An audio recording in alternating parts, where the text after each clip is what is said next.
الحمد لله رب العالمين والصلاة والسلام على أشرف الأنبياء والمرسلين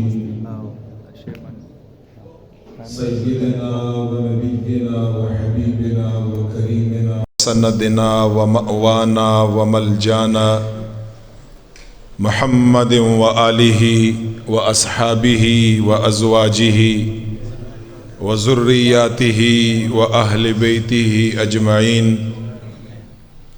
أما بعد فأعوذ بالله من الشيطان الرجيم بسم الله الرحمن الرحيم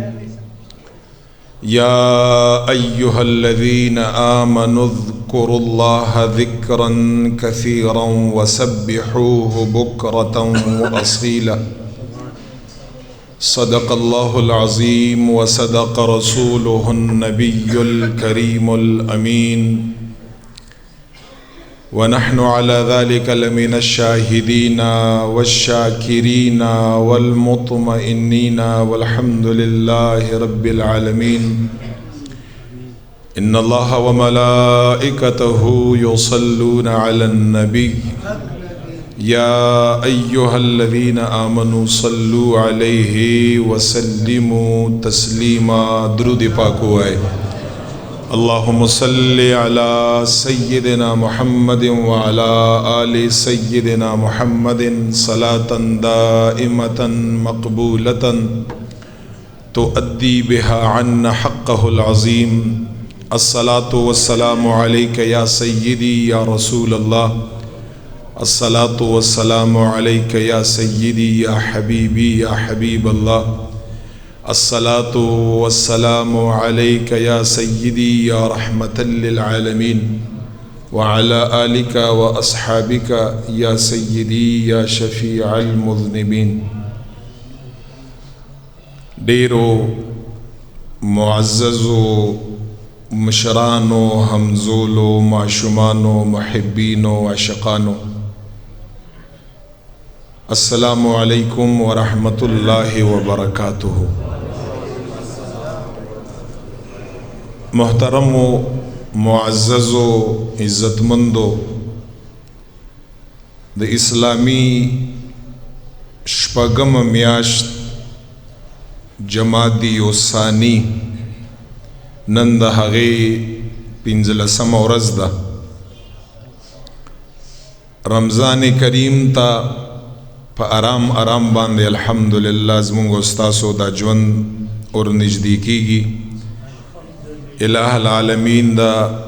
په خیر او په عافیت او په عبادت او په صحت او په ایمان باندې زمونږ او تاسو ټول په رمضان کریم مبارک میاشت کې یو ځل بیا اور داخل کا او دا غي چې څومره خیر او برکتونه دي سره د ټولو میاشتو رب لا یزال دی زمونږ او تاسو ټول سره شامل حال کا. محترم حاضرینو نن د ستاسو په وړاندې باندې په یو ډیره اهم موضوع باندې اظهار خیال کومه. چند احادیث د حضرت رسول الله صلی الله علیه وسلم مبارک په هغې باندې به حواله تاسو ته بیانومه او دا نن موضوع چې دا زیاته د زده کړې ده چې تاسو یې خامخا زده کړئ او د هغې نه فایده واخلئ نورو خلکو ته یې بیان کړئ انشاءالله تعالی زمونږ او تاسو ټولو له به رب لا یزال په دې باندې اجر او ثواب راکړي. زمونږ او ستاسو نن موضوع ده حدیث نه ثابت چې هغې ته ویل کېږي مسنون سحر ماښام وظایف. او دا موضوع چې کوم دا مونږ او تاسو اکثر خلک یو خو ډیر زیات په مشکلاتو کې یو نن سبا ډیر زیات تکالیف دی بل زما استاد دشمن نه حفاظت د شیطان د شر نه حفاظت دام ډیر زیات ګران دی زما استاد لپاره. زما استاد په دنیا کې او زما او ستا په آخرت کې او زما او ستا په مال او حال کې خیر او عافیت چې هغه هر ټیم موجودي دام د هر سړي تمنا او خواهشي مشکلاتو نه په حفاظت کی امتحاناتو نه په حفاظت کی تکلیفونو مصائبو نه په حفاظت کی بیمارو نه په حفاظت کی دا تقریبا د هر انسان ضرورت او حاجت ته نو دی وجنا نن بزمونږ استاسو ان شاء الله په همدغه موضوع باندې ارته خبره کومه د قران او حدیث پرانا کې موضوع دا سحر ماخام مسنون وظائف الله جل جلاله حبیب علیہ الصلوۃ والسلام ته خودلی دي او بیا رسول کریم آقا علیہ الصلوۃ والسلام په احادیثو کې زمونږ او استاسو د پاره بیان کړی دي نو هغه زب چند الفاظ دا غیر ته وایم او دا غي آسان طریقه دا چې تاسو په ګوګل کې دا هغه الفاظ ورکړئ هغه به تاسو ته مکمل رواوړي ځکه تقریبا هر چا سره موبایل موجود دی نت موجود دی او اسانه طریقه یاد ده عمده الفاظ پکې ورکړئ مکمل دعا براشي یو ځل د نت او ګوګل نه ثواب هم حاصل کړئ یو ځل انسان ترنه ثواب هم حاصل کړه دا ارڅ په هغه کې موجود دی با حواله نظارتا او اصل کې مسنون اذکار او وظائف چې کوم حضرت رسول الله صلی الله علیه وسلم مبارک فرمایلی دي هغه ډیر زیات دي تقریبا په 4-5 جمعو شپږو جمعو کې هغه په صاحبانو په بیان کې ناراضي چې انسان یې بیان کا خو چې کوم اهم دي او بالکل په فرنٹ باندې دي او تقریبا داسې دعاګانې دي او وظایف دي د پیغمبر صلی الله علیه وسلم مبارک چې بس ټول دعاګانو ته اور شامل دي ټول وظایف ته اور شامل دي او دا داسې دي چې حضور صلی الله علیه و آله وسلم مبارک اکثر چې کوم وظایف فرمایلی دي عمده یا فرمایلی دي نو ما غارته ز کوشش کوم درې څلور 15 اگر ته بیان کړم تاسو یا کمالات ته ګورئ تاسو یا هغه ثواب ته ګورئ بیا زما استاد پاره او زما استاد دنیا د پاره او زما استاد بچو د پاره او زما استاد صحت ته پاره او زما استاد تکالیف او نجات ته پاره او زما استاد دنیا او د آخرت د خیر د پاره او د شر د شیطان نه د حفاظت ته پاره څومره کمالات تی په دغه وظایفو کې څومره زیات انسان د پاره پاغه کې ثوابونه دي تاسو واورې صاحبانو حیران بشي ځکه زموږ او دا یاد لري چې څومره دعاګانې دي وظایف دي د سحر د ماخام حضور مبارک بیان کړي په احادیثو کې په هغه کې یاد لري اجازه اخیستو ته حاجت نشتا په هغه کې ټول امت ته اجازه د پیغمبر علیه الصلاۃ والسلام طرفنا اټس دا سه ځکه چې حضور مبارک بیان کړی دا چا د پاره بیان کړی دا امت ته پاره بیان کړی دا اټ ضرورت پکې نشته چې بده کې ماته ته اجازه وکړه او ماته د اجازه شته نشته هغه کې محبوب علی السلام د طرفنا ټول امت ته اجازه ده خو چې څومره عدد پیغمبر علی السلام فرمایلی دومره عدد بیا چې هغه ته زیاتی یا کمی نو ځان د پاره یو کامل شیخ یا یو عالم با عمله هغه ځان د پاره وګوره هغه ستا مزاج باندې پوهیږي هغه ته عادت کومول زیاتول شي نور په دغه وظایفو کې ټول امت کا هغه ناری ندي کا هغه زنا ندي کا هغه ماشومان دي کا هغه ماشومان دي کا هغه ځوانان دي کا هغه بوډاګان دي ټول دا وظایف سحر ماخام دا کولای شي هیڅ خبره پدې کې نشته او ډېر یا ثوابونه دي او ډېر یا فضیلتونه دي او ډېر زما استاد لپاره په دنیا او په آخرت کې په دغه وظایفو کې الله تعالی خیر نازل کړی دی نو دا وظایف واورئ کدا درې څلور وظایف هم تاسو ما نزد کړه او دا مو د خپل ځان معمول جوړ کړه تاسو ته ماته پته تاسو ته د کوم وظایف چې زه بیانوم یا یارته اندازم نشته دی او نم د چا نه اورېدلی دي حیران بشئ چې خدای پاکه دا اوسه پورې دا وظایف مونږ ته نو معلوم دا دومره ثوابونه، دومره یا کمالات، دومره پاورفل، او بیا مونږ ته نو معلوم. نو په دې وجه باندې څوک یو ذکر کا او څوک بل ذکر کا. نو دغه اذکار یعنی وظایف مسنون سحر ماخام دام خامخا په خپل معمول کې راولئ. په دې باندې مې ژبې لندې کړئ. رب لا یزال و ان شاء الله تعالی مو تعالی ډیر خیر او برکت خامخا راکړي. زر اعظم ټولو نه اول صاحبانو یو دعا ده، امام طبرانی په طبرانی کی ذکر کړی ده، په کنز العمال کې اهم موجود ده. شاه عبدالحق محدث دهلویم ذکر کړی ده، جلال الدین سیوطی رحمت الله تعالی علیه اغم ذکر کړی ده، علامہ ابن عساکر تاریخ دمشق په هغه کې په 5 سندونو باندې ذکر ده. او هغه ته ویل کېږي صاحبانو دعای انس رضی الله تعالی عنہ. دا تاسو په دغه ګوګل کې ورکړئ دعای انس ډایرکټ ارته راړئ، همدا یا نوم دی دغه دعا دعای انس. اول زاغه دعام ارتوای مچ هغه الفاظ بیا تاسو وی نه چې تاسو ته پته ولګي چې او همدغه الفاظ دي. زیارت دغه دعا فضیلتم بیانو، تاسو به حیران شئ. دا یاد لرئ حدیث کې راځي پیغمبر صلی الله علیه و آله وسلم فرمایي ز تاسو په یو خبره باندې پویوم چې دا خبره هم د زړه دماغ ته ورکوزي شي. دا دعا نامه یا دا دعای انس حضور مبارک سے فرمائی. انس رضی اللہ تعالیٰ عنہ په خپل فرمایلی دي دا دعا ما ته نبی علیہ الصلوۃ والسلام خود لیدا او پیغمبر او زما انس سے فرمائی دا دعا زما په خپل باندې معمول لئی چې کله ما حضور مبارک نه اوریدلې دا هاغه نه وخلا تر اخر پورې انس مبارک فرمائی دا دعا ما نه د پری خو دی. دا دعا تاسو یو ځل نه د خپل ځان معمول یې جوړ کړئ. روزانه سحر یو ځل پیغمبر علیہ السلام فرمائی چا یو ځل دا دعا سحر اویلا،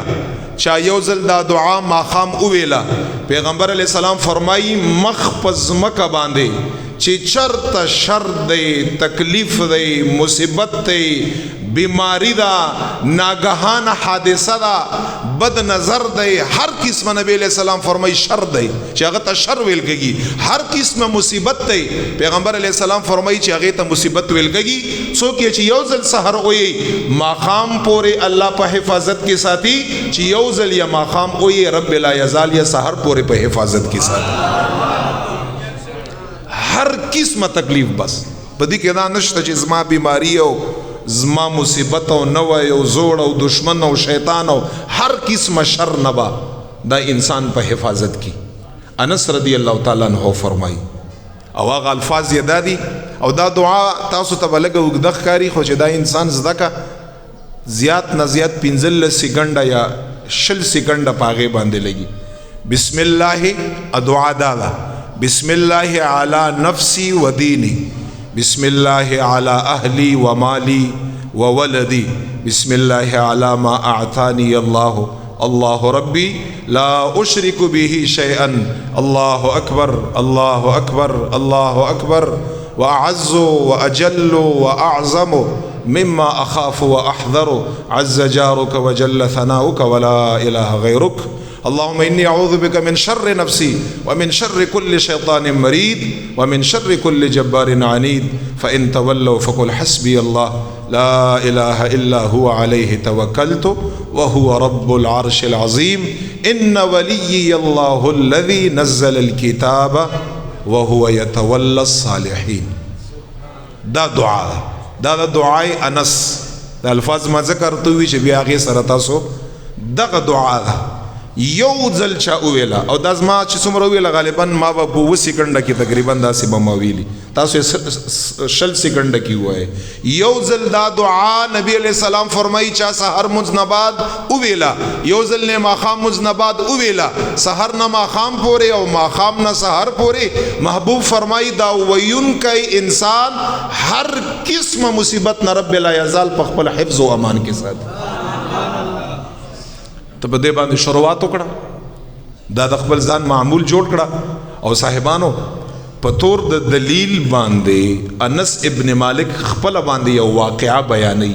پتور د دلیل باندې اغم ارتوایما دام شاه عبد الحق محدث دهلوی علامه ابن عساکر په تاریخ دمشق کې په ډیرو کتابو کې دا ذکر ده او دا ګورئ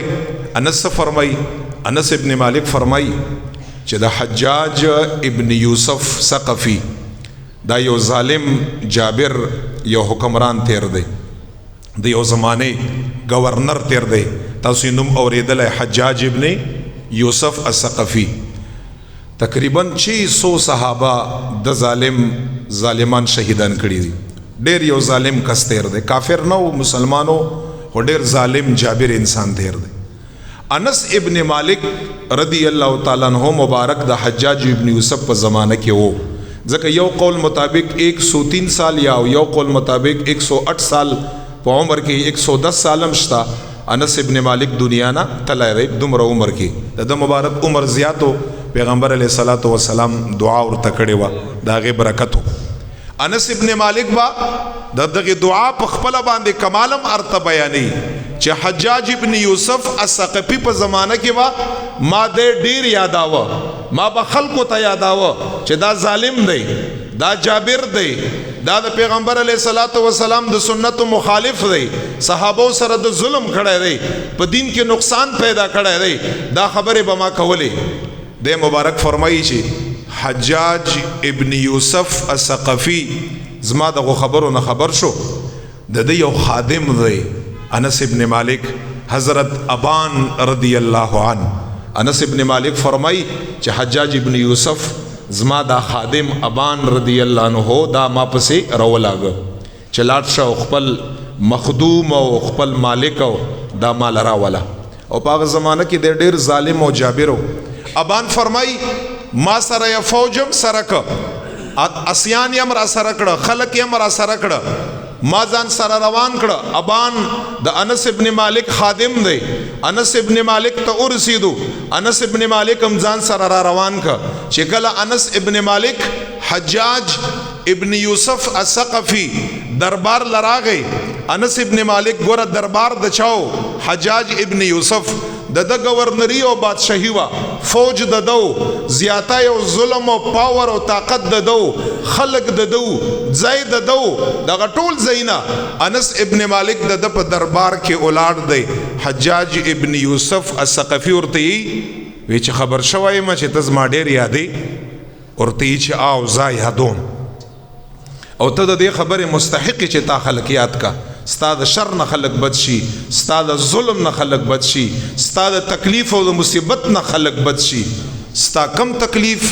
پیغمبر علیہ السلام امت لور کړی دی دا غي نرستو حجاج ابن یوسف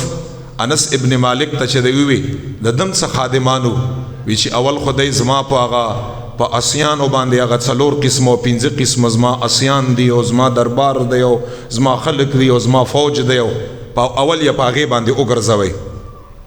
انس ابن مالک ته خپل روب او دبدبه ورته خوده کنه نو پاغه باندې وګرځاو درې قسمه او لس قسمه اسیان او داسې خلق او فوج او کلا او زور او پاور او کله چې واپس راغی انس ابن مالک ته حجاج ابن یوسف چې دا څومره شیان چې استاولی ده دا شیان د پیغمبر علیه الصلاۃ والسلام په زمانه کې لیدلی وي انس ابن مالک ورته فرمای قسم ورته خوري چې والله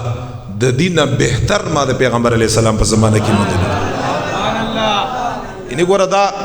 حجاج ابن یوسف ظالم په وړاندې داسې خبرې کړل دا اورېدو کې خو آسان دي خو په عملی میدان کې ډېر ګران کار دی او بیا څور دی بیا ورته چې واوره ما محبوب علیه السلام نه اورېدلی دي چې درې قسمه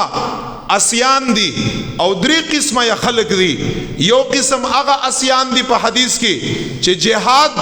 په نیت باندې انسان او پالی دا هغه پرورش وکا انس ابن مالک ورته فرمایي ما نبی علیہ السلام نه اوریدلی دي چې دغه اس بول براز خوراک سکاک چارا غټي وړي امتیازي سرمن غوخه وینا اډو کې هر سبا قیامت په ورځ باندې دغه جهاد اسوالا انسان د پاره او مجاهد د پاره پتل د میزان کې وچي او په تور د ثواب باندې به حساب کا ورته چې یو قسم اسونه داسې دي چې انسان لڅور کوي ډیره فائدہ ورکي. اور ته فرمای دویم قسم اسونه انس ابن مالک حجاج ته فرمای چې ما نبی علیہ السلام نه اوریدلی چې دا سری چې نه پکې ثواب شتا نه پکې عذاب شتا او دا هغه اسونه دي چې انسان یې د خپل د سورلۍ استعمال لپاره استعمالي انسان پاغه باندې تک را تک. اور ته فرمای دریم نمبر اسونه ما پیغمبر علیہ السلام نه اوریدلی دي چې دا داسې اسونه دي چې چا یې تربیت او پرورش وکړه او دغه اسونه د زینت ته پاره د شهرت ته پاره د جاه او جلا ته پاره د رعب ته پاره ما نبی علیہ السلام نه اوریدلی چې د دغه اسونو پرورش کوونکې به الله جل جلاله اور د جهنم تاجي. او بیا څور ته فرمایي حجاج ابن یوسف ستا دا اسونم په دغه دریم قسمه کې دی ورته فرمایي ستا بم خدای پاک ځکه چې زده په وګرځولما چې ته ما خپل جاه و جلا را ته وخی او خپل شهرت ته وشي او زه وګرځولم ستا بم خدای پاک جل جلاله د دغه اسونو د پرورش ته وجنه په اور د جهنم کې اچي ورته چې کله دا خبره ورته وکړي نو هغه خلکو ته پته و چې حجاج ابن یوسف انس ابن مالک ته ډیر غوسه دی ورته چې ته ډیر زیات زړور نه ته زما په دربار کې ولاړې او دومره زړورې خبرې کوي قسم په خدای ورته چې که د حضور علیہ السلام د 10 کاله خدمت نه وای کړی کافر خو نو بیا هم کنه د حضور علیہ السلام د 10 کاله خدمت نه وای کړی هغه کار به ما تا سره کړی وای چې ته به د خلکو د پاره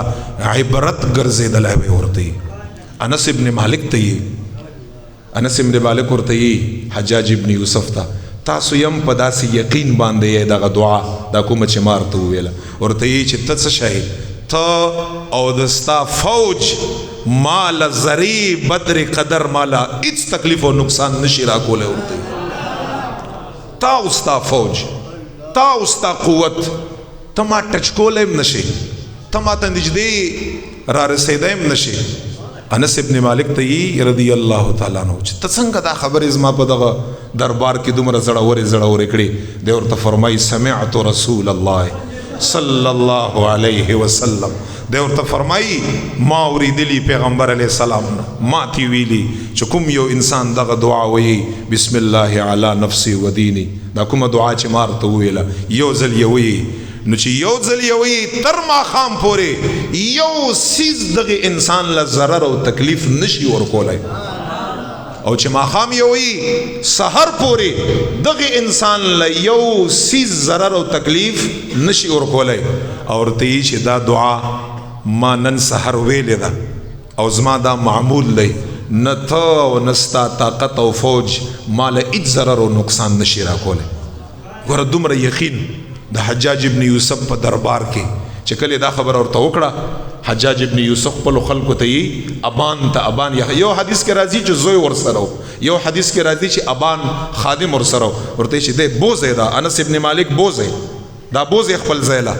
چې کله ابان خادم روان ک انس ابن مالک او خپل کور ته ورساو په دربار کې حجاج ابن یوسف تخپل خلکو وی چې ته خودم ورته غوسوي ستا خو د قتل او د شهادت په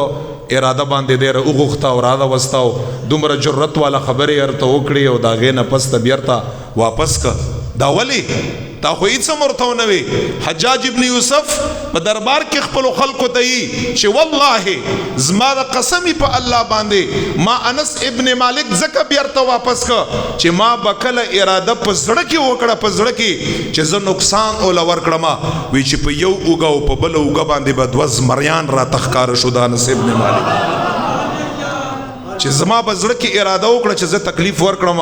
په یو اوګه او په بل اوګه باندې بس مریان داسې راته ودرېده او چې زه به نږدې کېدم په ما باندې به حمله اور غوندې ځان به یې راته تیار کړه او ورته چې واورې دربار خلکو که ما انس ابن مالک له ګوتې قدرې ور وړې وی ګوتې دغو زمریانو به زما بدن ټوکړې ټوکړې کړی وی ورته ځکه ما پرېښود. نو چې کله ابان راوسته نو ابان ورته چې قربان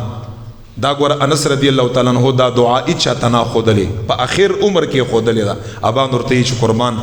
او دا حدیث کوم روایت ته د ابان صحابي په سند باندې روایت ته ورته چې قربان دا دعا خو ماته وخایه کنه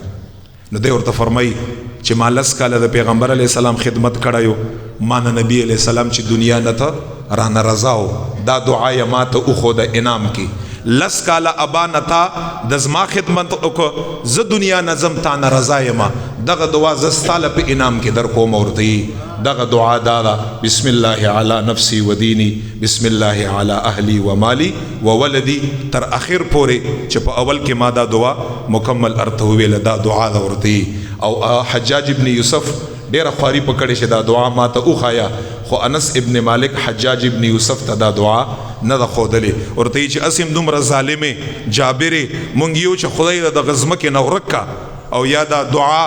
دعا هم درته وخیا منو سحر ما خام با دغه دعا نو بس ظلم بم کړی او په حفاظت کې بمی دا دعا نه درته خایم ابان رضی الله تعالی عنہ ته یا دا دعا وخدا په یو روایت کې راځي خپل بچی ته یا دا دعا وغوښته نو صاحبانو دا دعا تاسو ولې نه وای دعای انس دا خامخا وای او دا تاسو ته ما وی چې تاسو په نت کې ورکې تاسو ته مکمل هغه تصویر رواوړي یادې کړې ځان سره بچو تی وخیای پلار او مور تی وخیای چې کوم کسان زما आवाज نه اوري هغه تی وخای خپل باندې په ځان باندې لازم کړی یو کرته والله د دنیا ژوند ستاسو د سکون او د اطمینان وي او د سحر د ژوند او بیګا د ژوند او ماسپیخین د ژوند او شپه د ژوند او ورځ د ژوند ارڅبم په آرام کې په اطمینان کې بمی په خوشحالۍ کې بمی هیڅ تکلیف بنارته ملاوږي نو خامخا دغه وظیفه د مسنون دعای انس دا په خپل معمولاتو کې خامخا راولي دویم نمبر یو وظیفه ارته خایمه او دام په حدیث کې دا امام بیهقی یو کتاب دی دلائل النبوه په هغه کې دا شته دی او دته ویل کېږي دعا د ابو دردا رضی الله عنه او روایت کوي څوک دا حدیث د الفاظ معنا واوري دا حدیث لفظ په لفظ باندې زده کړي د دې نوم د دعا د ابو دردا رضی الله عنه دا حدیث روایت ته د طلق ابن علینا رضی الله عنه طلق ابن علی فرمائی وی چې ابو دردا سے مبارک مونږ سره په مجلس کې ناس تو صحابه کرامم ناس دي حدیث الفاظ دادی چې جاء رجل الى ابي دردا رضی الله عنه طلق ابن علی فرمائی یو رجل مبارک چال راغی ابو دردا سے بل راغی او څور ته فرمائی یا ابا دردا اے ابو دردا مبارکا تدل تناستی احترق بیتک التستاس پکلی کې اور بلې هغه اور بالا کور اوس وزي ډیر سخت اور دی او تدل تناستی فقال ابو دردا رضی الله تعالی عنہ ابو دردا څور دی ما احترق بیتک ما احترق بیتک ورته چې دغه اور زما کور نشوي سوزولای ګوره د صحابه یقین ته ګوره دویم کس راغی ورته چې هغه اور دستا کوڅې ته داخل شو هغه اور بستا کور اوس وځي تاسو غونډه کوڅه قصبه محله هغه اوس وځولا ورته فرمای بیا ورته فرمای ما احترق بیتک دغه اور زما کور نشوي سوزولای دریم کس راغی ابو دردا مبارک لور ته فرمای ستا کور ته د کلی نه قصبې ته د قصبې نه ستا کور ته چار چاپیره د ستا د کور نه ټول کورونه اوسو ستا کور ته دا اور روان دی د مبارک څور ته فرمای وی چې قد علمت ان الله عز وجل لم يكن ليفعله د مبارک ورته فرمای ز په رب باندې پویګما چې زما رب نن زما کور نسوځي ورته فرمای نبی سوزی وماغه خبر اوشوا چې ټول کله قصبه وسو چار چاپیره کورونه صرف اور صرف کور بچی دا ابو دردا رضی الله تعالی عنہ دغه اور نه په خپل حفاظت کې پاتې شو اور ختم شو اور مړ شو خي طرف تا غز طرف تا مخ کې طرف تا شا طرف تا ټول وطن سوزي ټول محله سوزي ټول کورونه سوزي کور د ابو دردا پاتې شو خلکو ته پته ولګي د شکر د ابو دردا پاتې شو بد شو بچی په حفاظت کې دي کور یې په حفاظت کې دی صحابه کرامو تر تپوس دا څنګه کې دي شي د مبارک ورته فرمای ما یو دعا اورېدلې د پیغمبر علی السلام مبارک چې کوم یو انسان سحر منځ نه بعد یو کرته دا دعا وایي نو سحر نه تر ماخام پورې به الله تعالی د کور او بچی هر قسم شر نه په خپل حفظ او امان کې ساتي او چې یو کرت یا ماخام وي دغه سړی ماخام مزنبات ماخام نه تر سحر پورې رسول الله فرمای د بچی او کوربا هر قسم شر او حفاظت نه رب لا یزال په خپل حفظ او امان کې ساتي. ما سحر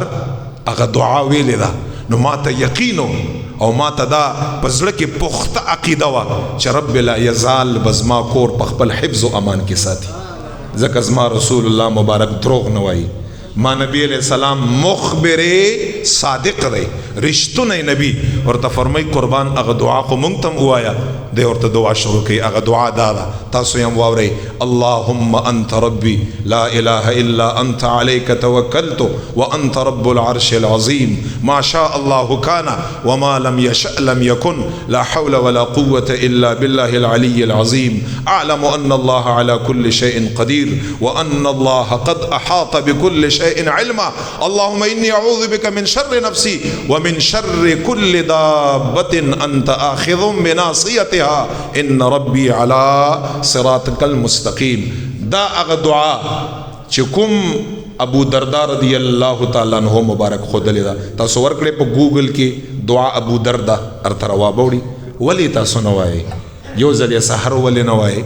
یو ځل یې بیګا ولې نه وایي چې زما ستا بچي زما ستا کور د هر قسمه شر نه تکلیف نه بیماری نه مصیبت نه ناګهانه حادثې نه هر یو شي نه یا رب لا یزال ما ستا په یو ځل دغه دعا د ابو دردا باندې په څه کې وساتي په خپل حفظ او امان کې وساتي. دا هغه دعا ده مسنون دعا وظیفه دا د پیغمبر علی السلام د طرف نه ده او ټول امت ته په دې کې اجازه ده. اجازه اخیستو اس خبره پدې کې نشتا. دا دعا تاسو ولې نزد کوي؟ دو دعاګانې دی پاغه باندې څومره ټیم لګي 10 منټه ټیم 10 سکند ما وې مان منټ ویلې شو 10 سکند 10 منټه هډر زیات شاید پاغه کې انسان نیمه سپاره تلاوت کولې شي. لہذا دا دویمه دعا ده. یو دعا ده انس ته یو دعا ده ابو دردا ده. او صاحبانو یو عجیب دعا در تخایم والله چې پتا سو باندې غونه ببر شي غونه زمونږ استادو څو وایم چې زمونږ استادو په خلو باندې وي. او دا دعا دا وظیفه مسنون دعا وظیفه ده پیغمبر علیه الصلاۃ والسلام مبارک خود لیدا. او په دغه دعا باندې پتر تشتا چې انسان ته څو انعامات ملاويږي او انعامات او چې دغه او انعاماتو نه خبر شي کنه قسم په خدای روټي بپرې دی روټي خدا دعا بپرې نه دی. او څومره اسانه دعا ده دا واوري. پیغمبر صلی الله علیه وسلم فرمای چې کوم یو انسان د سحر منځنبات څو کرته 3 کرته او د ماخام منځنبات څو کرته 3 کرته دغه دعا اوللی دا کومه دعا چرته زوایم رب لا یزال دغه انسان لا دغه او نعمتونه ورکی او انعامات الله جل جلاله دغه انسان لا ورکی. هغه دعا کومه ده څومره اسانه او لنډه دعا ده. رضيت بالله ربا وبالإسلام دينا وبمحمد صلى الله عليه وسلم نبيا. دا دعا څومره اسانه دعا پیغمبر علیہ السلام خود له رضيت بالله ربا وبالإسلام دينا وبمحمد صلى الله عليه وسلم نبيا. په یو حدیث کې نبيا ورسولا دامشتا په اکثر حدیثو کې نبيا دومره راغلي. واورئ وس 3 کرت استا سحر مزنباد ہوئی او 3 کرت دا مخام مزنباد ہوئی. اول نمبر انعام او دا انعام پا کم کتاب کی ذکر دے ابو داود کی دا ذکر دے پس یہاں ستو کی نبی علیہ السلام فرمائی اول نمبر انعام وجبت له الجنہ دغی انسان دا پارا اللہ جنت واجب دا یا اول انعام دے وجبت له الجنہ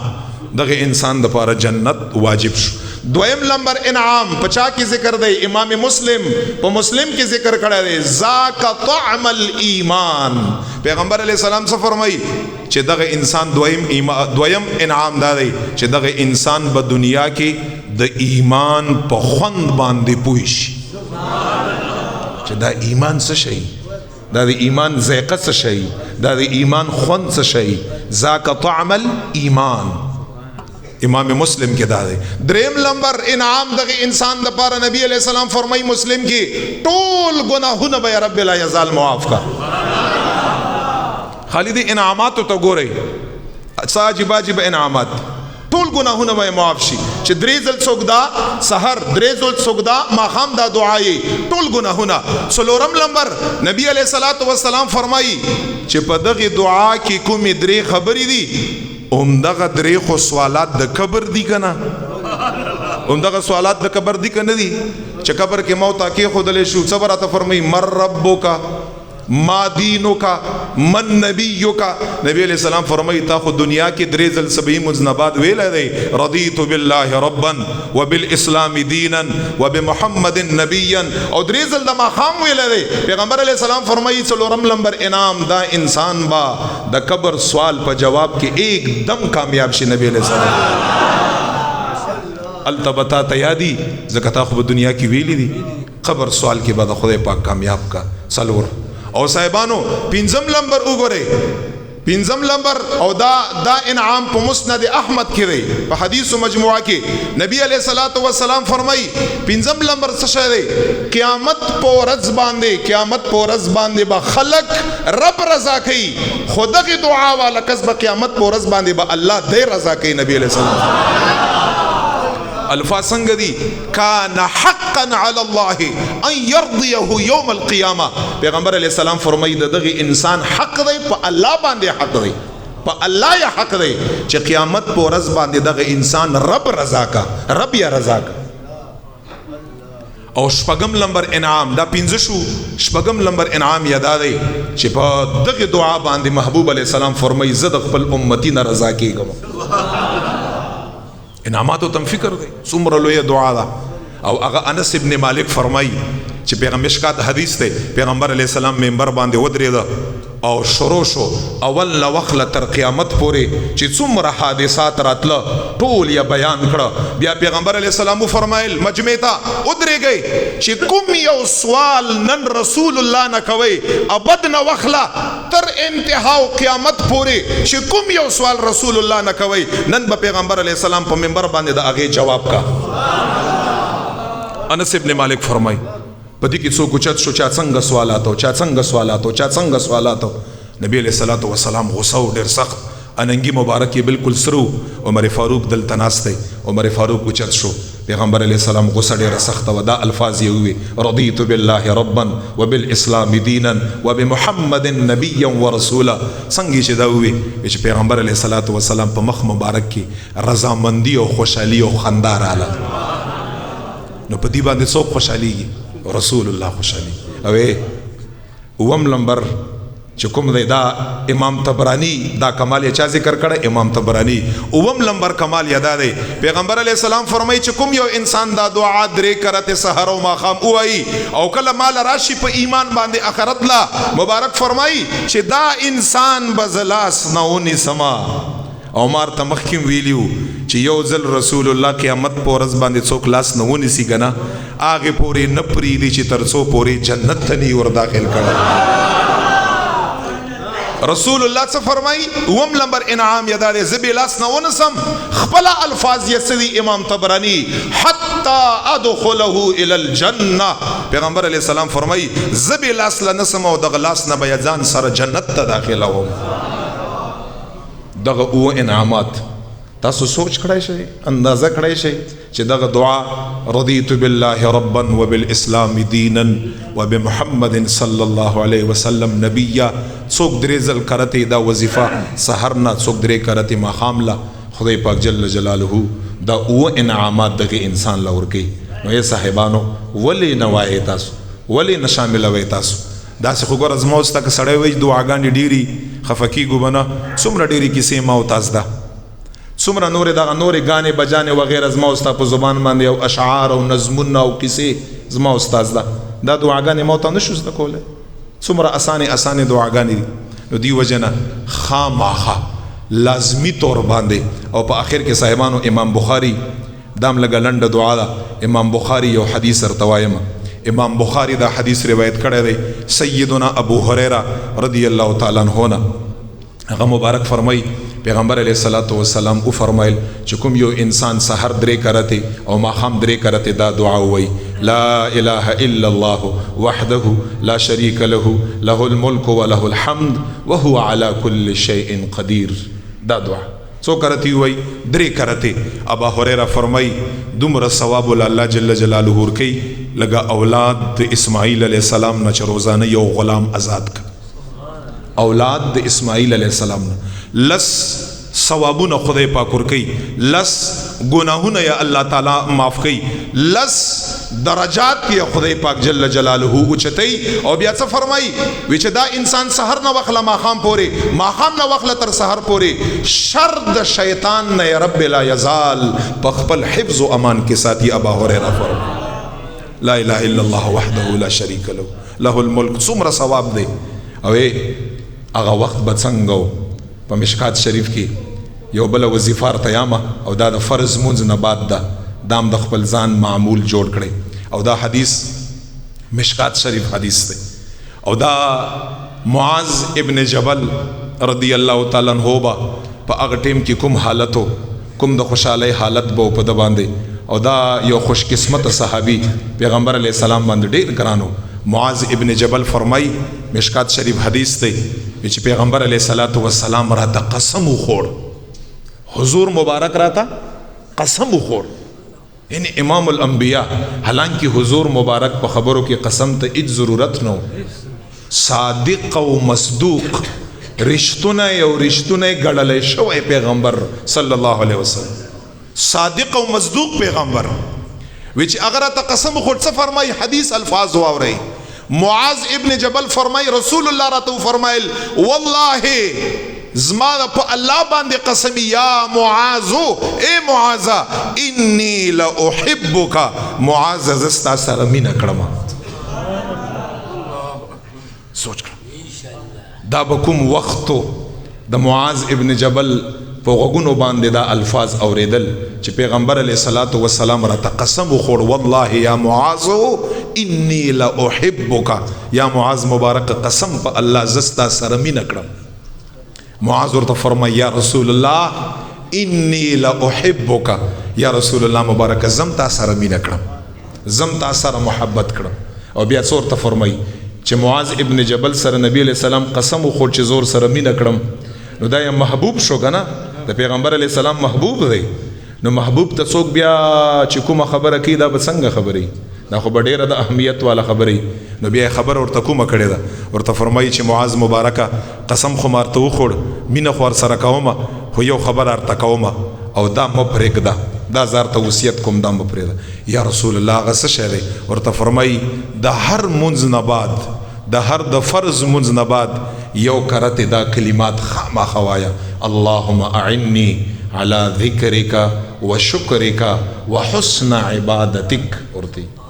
دا دعا مپرېږده اس کله دا اللهم اعني على ذكرك خدای پاک تزما مدد وکړي ستا په یادولو کې چې ستا ز ډیر یاد کړم وا اللهم اعني على وشكرك خدای پاک تزما مدد وکړي په دې کې چې زستا په نعمتونو باندې ډیر شکر وباسم وحسن عبادتك او خدای تزما مدد وکړه په دې کې چې ز په خپل ژوند کې رستا ډیر خسته خسته عبادتونه وکړم نو دا دعا ورته فرمایي چې د خپل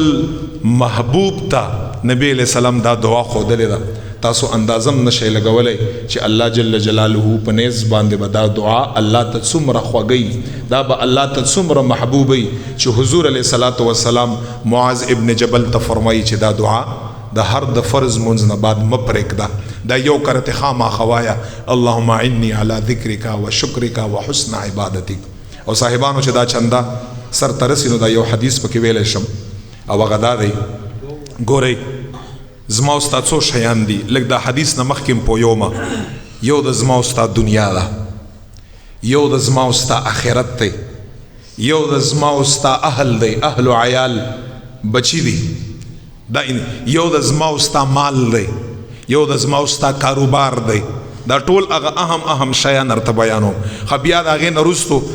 انسان څو طرفونه د انسان شپږ طرفونه یو د ستا مخکې طرف دی یو ستا د شاته طرف دی یو ستا خی طرف دی یو ستا گز طرف دی یو ستا بره طرف دی یو ستا لاندې طرف دی نو ګوره دا شپږ طرفونه د ستا دنیا د ستا آخرت د ستا مال د ستا کاروبار د ستا بچی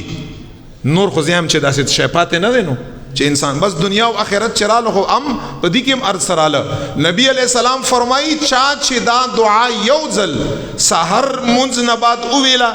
او دا دعا یو ځل د ماښام منځ نه بعد وویلا، پیغمبر علیه الصلاۃ والسلام فرمایي چې دا څومره شیان مارته یاد کړه، په دنیا کې به عافیتی، په آخرت کې به عافیتی، په اهل او عیال کې به عافیتی، په اولاد کې به عافیتی. عافیت څه ته ویل کېږي صاحبانو؟ خیر امن، اور سره په مال کې، په کاروبار کې، د هغه مخ کې طرف، د هغه شاته طرف، د هغه خي طرف، د هغه غز طرف، د هغه بره طرف، د هغه لاندې طرف. پیغمبر علیه السلام فرمایي په دغه ټولو شیانو کې وي رب لا یزال امن، خیر، عافیت پیدا کړي. دا څومره شیان دي. دا نن سبا چې د علما مشایخ مشران دا بچتی په حفاظت کې دي یا خیر دی ورته یا ظاهري باندې تاسو وګورئ د ظاهري دغه هیڅ اسباب نشته، خو که تاسو وګورئ ټول دغه دعاګانې یا معمول دی، بس ټول دا دعاګانې. موږ سره دا طلبا دي دا وګورئ 5,500 اور سره 224 برانچز دي جامعه جنیدی، 24,000 طلبا زیر تعلیم دي. خدای پاک جل جلاله هغه دا خرچه او ارڅ پوره کوي، یو هیلپ کړي بل مدد کړي، نه موږ دا شاندېش ته نه شایسته. دا ټول دغه وظایف دي، بس که سحر دی که بیګا دی که زیم که بل یم خدای پاکه دار سمتا ته سپارلي. ته زمونږ عافیت وکړې. دا وګوره 33 کالې وشو، داسې نور دي ارڅ دا لنګرې تاسو وګورئ د اولیاو هېڅ شی هم ظاهري نه ښکاري روان دي. د دغې دعاګانو ډېر خیر او برکت دی. نو څوک فرمایي دا یاد لرئ دا دعا ابو داود کې ده، ابو داود په صحیح ستو کې دا دعا ابو عیاش رضی الله تعالی عنہ مبارک نه روایت تا. پیغمبر علیہ السلام فرمای چا چې دا دعا یو ځل سحر منځ نه بعد ویلا، یو ځل یا ماښام منځ نه بعد ویلا، په دغه ټولو شیونو کې به الله تعالی شی پیدا کا، خیر او عافیت او امن. او هغه دعا دا ده اللهم انی اسألک العفو، اللهم إني أسألك العافية في الدنيا والآخرة، اللهم إني أسألك العفو والعافية في ديني ودنياي وأهلي ومالي وولدي، اللهم استر عوراتي وآمن روعاتي، اللهم احفظني من بين يدي ومن خلفي وعن يميني وعن شمالي ومن فوقي ومن تحتي، وأعوذ بعظمتك أن أغتال من تحتي. دمر دعا ته دعا د عافیت ویل کېږي. بس اسانه دعای عافیت تاسو ورکړئ په ګوګل کې، تاسو ته به راوړي د 5 دعاګانې مارته وي. څومره انعامات یې دي، قسم په خدای چې د ټولې دنیا محتاجۍ نه به بچ شي. هیڅ چاته به هم حاجت نی، هیڅ څه خبره به نی ورته، هر څه کې به هم خیري برکتي، بیماری بنی، تکلیفونه بنی، مصائب بنی، مشکلات بنی، محتاجی بنی، مال حال جان اولاد، خی طرف گس طرف بر طرف لاندې طرف هر طرف به خیری برکت به یو. دا ولی زوایما دا ځکه زوایما چې دا ما محبوب علیہ السلام ویلی دي، دا مخبر صادق علیہ السلام ویلی دي، او په دې باندې د صحابه او د مشایخ په هغه کې تجربه یې پکړې ده، په دې باندې معمول پاتې شوی. مونږ الحمدلله په دې باندې معمول پاتې شوی دی. نو قطعا دا کوم وظایف چې مارته وخوده دا مسنون وظایف دي، نور ډیر زیاتی لگا ما سورت اخلاص معوذتین فلق و ناس 3 کرت سحر منځ نه بعد 3 کرت ماښام منځ نه بعد. عائشہ رضی الله تعالی عنها فرمایي چې رسول الله فرمایل چا چې 3 کرت سورت اخلاص او فلق و ناس سحر او ماښام منځ نه وی کنه، نظر څه شي، سحر څه شي، جادو څه شي، بے برکتی څه شي، اخر کې فرمایي من کل شر، هر قسم شر نه با رب لا یزال دا انسان په خپل حفاظت کې واخلي. او اهمیت نبی علیہ الصلوۃ والسلام دا د امام بخاری مسلم دواړو حدیث ته دا اهمیت یې څومره د دریو واړو سورتونو. عائشہ مبارکه فرمایي چې کله نبی علیہ الصلوۃ والسلام مبارک بتقاضای بشر انسان ہو، اخر کې لږ مبارک کمزور شو، نو حضور علیہ السلام طریقہ بداوا چې دا به نبی علیہ السلام یو ځل اخلاص، یو ځل فلق، یو ځل ناس، بیا اخلاص فلق او ناس 3 ځل به سحر پورا کړه، 3 ځل ماښام او د خپل لاس کې بیا داسې کوف کړه. اخل کېږي نه چې دا کوم ځای نه ثابت دي، دا حدیث د بخاری او مسلم نه ثابت دي، متفق علی حدیث ته. لاس کې به کوف کړه، په خپل ټول بدن باندې به د لاس داسې هوا نبی علیہ السلام. او تاسو اهمیت ته ګورئ چې حضور مبارک عمر زیات شو او اخر کې حضور مبارک بدن کې به تکلیف او درد بو، هغه لاسونه به هغه سي نشو اخولای، حضور علیہ السلام بیا هم ندی پرې خودي. عائشہ مبارکه سفر مېما ته بي راشه زه به راوغوښتم وی چې ما ته به وي چې دا 3 واړه سورتونه 3 ځل ووایه سحر ماښام وی چې ما به ووي. عایشه مبارکه فرمای امام بخاری مسلم حدیث دی او لاسونه به راته داسې ونیوه نبی علیه السلام په هغې کې به ما کف وکړه نبی علیہ السلام په لاسو کې به ما کف وکړه بیا به نبی علیہ السلام لاسونه ما راونیوه او داسې به ما به وله په غونډه لاس باندې په بدن مبارک باندې به ما وله لاسونه ووهله ځکه نبی علیہ السلام کې به هغسې طاقت په آخر کې نه و دا لاسونه به زما وله یعنی په دې حالت کې هم نبی علیہ السلام نه دی پرېښودي نو مبارکه څه فرمایي چې یو به ما نبی علیہ السلام لاسونه په بدن باندې وواله او حدیث الفاظ دا دي ورسره به ما رسول الله مبارک نه برکت هم حاصله وه. عائشہ مبارکه فرمای برکت بم ما حاصل نو چې په داسې حالت کې نه دی پرېښودي خو قیمتي شی دی که نه ډېر قیمتي شی دی دا زار تیامه چې صورت اخلاص او فلق ته 3 ځل وایه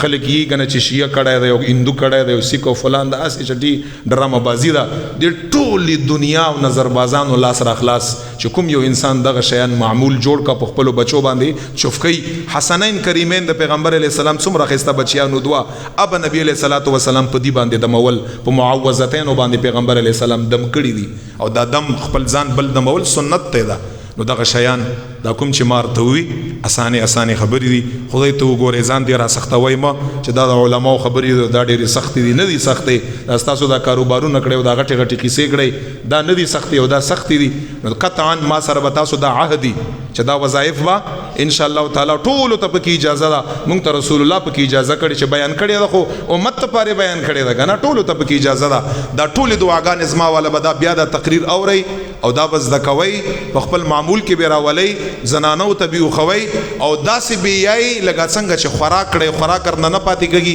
داسې به ځان نه پاتې کوئ صحیح ده که نه انشاءالله تعالی رب لا یزال د مونږ ستاسو له په دغې مسنون دعاګانو باندې د عمل کولو توفیق راکړه وآخر دعوانا ان الحمد لله رب العالمین ټول یو ځل رسول الله باندې درود پاک ووایئ.